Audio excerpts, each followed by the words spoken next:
So, thanks. Without further ado, I'm going to introduce our first of three speakers.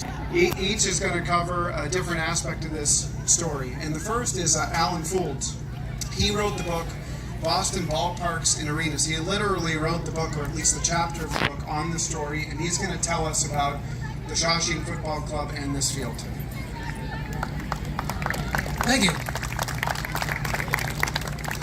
It might be hard to believe today, but there was a time in this country, back in the 1920s, when soccer, professional soccer, was second only to baseball in newspaper coverage and attendance. There were two major leagues. One, the American Soccer League, or ASL, right here on the East Coast. There was a comparable but smaller group out in the Midwest, in the Chicago, St. Louis area.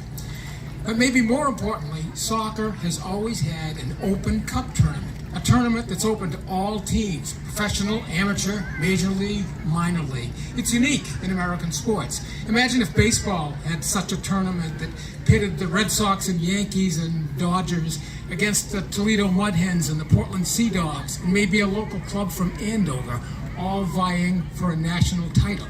Well, that's soccer's Open Cup. That tournament today is dominated by the MLS. The New England Revolution won it a few years ago. This year's semifinalists are from Philadelphia, Austin, Minnesota, and Nashville. Back in the 20s, it was dominated by the ASL, plus some of the better teams from the Midwest. That is, every year except 1925, when a small-town team from Andover, more specifically Shawsheen Village, shocked them all. Now, who was this Shawsheen FC? It actually started as a local amateur team in a strictly local amateur league. Its manager, George Park, had them play wherever he could find an open field. When he stepped down, the players asked George M. Wallace, who was an employee of American Woolen. In fact, he worked directly for the president, William Madison Wood, if he would take over. He had a soccer background from his days when he lived in Scotland. Well, he said yes, and he got American Woolen to sponsor the team financially. First thing he did was to build an impressive showplace stadium, Balmoral Park, right where we're standing. It had all kinds of innovations for the time. It had a field house, locker rooms with showers with both hot and cold running water. He also hired 6 good players from Scotland who officially worked in the mill, but their real job was right here on the field. He also upped the competition. He joined a new league, a regional semi-pro league called the National League. Turns out Wallace had built a powerhouse. The team easily won the league title, and it also won the state cup that year in a game finished right here against Holyoke.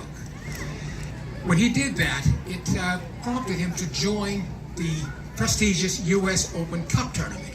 Now, the odds were against the team. It was dominated by the pro teams of the time, the big major league teams. Although they did have a slight advantage that year, there was a rift between the ASL and the commission who ran the cup.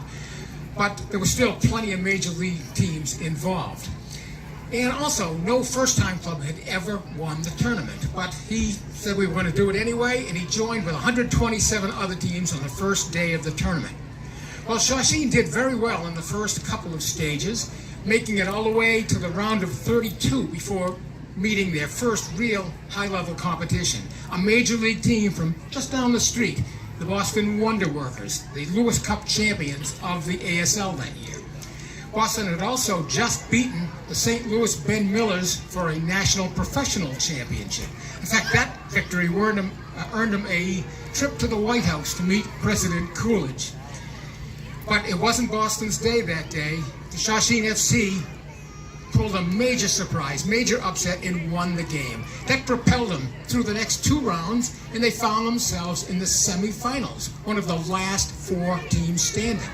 And that game was scheduled right for here at Balmoral Park. Wallace had the place decked out, ready for its place in American soccer history. The Lawrence Eagle Tribune reported that there were massive crowds here to see the game. The Boston Globe said it was one of the finest matches ever played. And it was a good game, very even.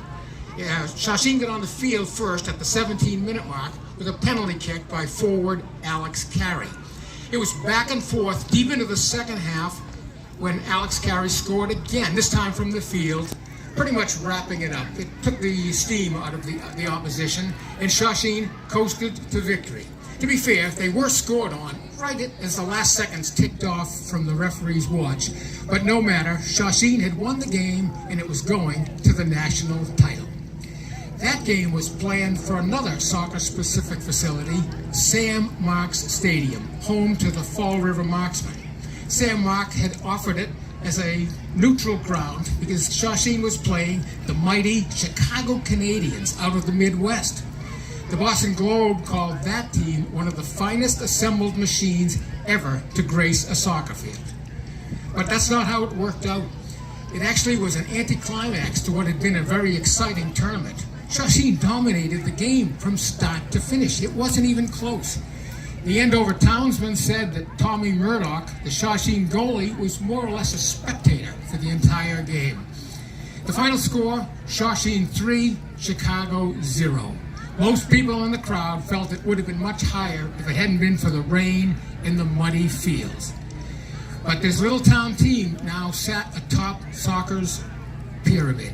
They had beaten all comers, some of them from the two major leagues, and they had an invitation to join one of them, the American Soccer League. So beginning in 1926, Andover found itself in the big leagues.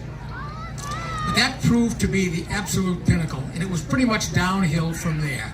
They did start the season pretty well, winning 10 out of the first 15, but then they went into a tailspin and never recovered. When President Wood of American Woolen died, funding for the team was pulled. First on the chopping block was Balmoral Park. It was sold right out from under the club. Then the salaries for the players dried up, and then George M. Wallace was let go, and he moved to California. After just 28 games in the majors, Shawsheen FC was no more. It was like a 4th of July sparkler. It lit up the sky for a short time, and then was gone. But despite that, despite its very brief history, Shawsheen FC did something that very few soccer teams have been able to do in this country. It won the Open Cup. Since the tournament's inception back in 1914, only 63 teams can claim that honor. Of the 30 MLS teams today, only 12 have ever hoisted the U.S. Open Cup. Congratulations on the 100th anniversary of that amazing feat.